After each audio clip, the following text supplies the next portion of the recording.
right, you hard-charging achievers and corporate commandos, I'm about to drop some game-changing wisdom on you on how to become indestructible as a force in the face of burnout. Let's just say, this intel is worth its weight in gold-plated stress balls. So get this, 42% of the global workforce is saying that they are burned out. That's according to some fancy research outfit backed by Slack, which, by the way, is hilarious because Slack itself is probably causing half that burnout, but I digress.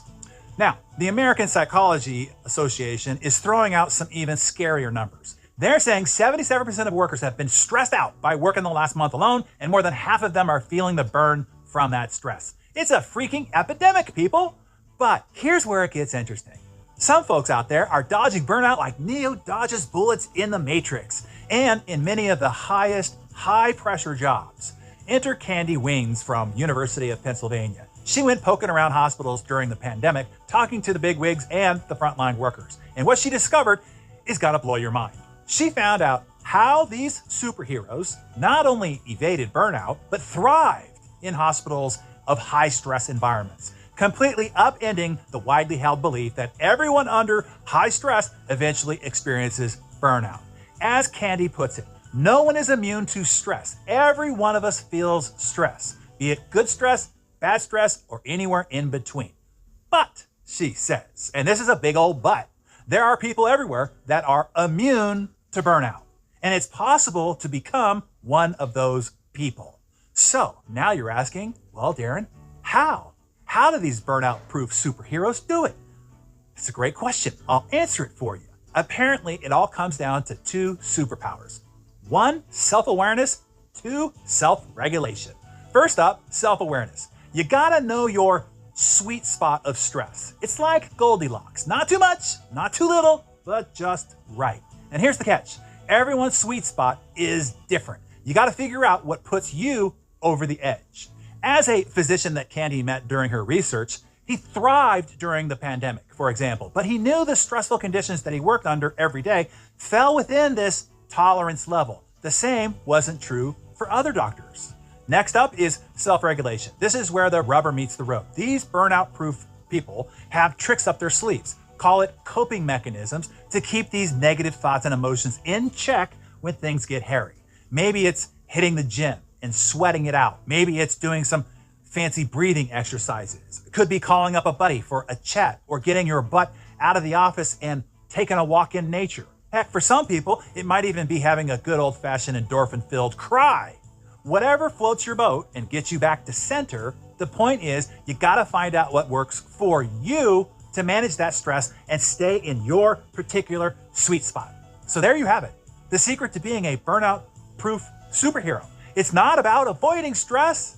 It's not about taking great long vacations. It's about knowing your limits and having a game plan for when things cross that line. Now, it's time to exercise that self-awareness a bit. Take a good, hard look at yourself. What is your stress sweet spot? What pushes you over the edge? And what can you do to get yourself back on track when things cross the line? Better to figure that out now before the stress hits you. So, jot down some thoughts in your Darren Daily Journal and share those with us in the comments below. Who knows? Your stress-busting trick might be just what somebody else needs to hear as well. Remember this, burnout isn't inevitable. You can be one of the superheroes who thrives under pressure. The choice is yours.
可以整理。嗯哼。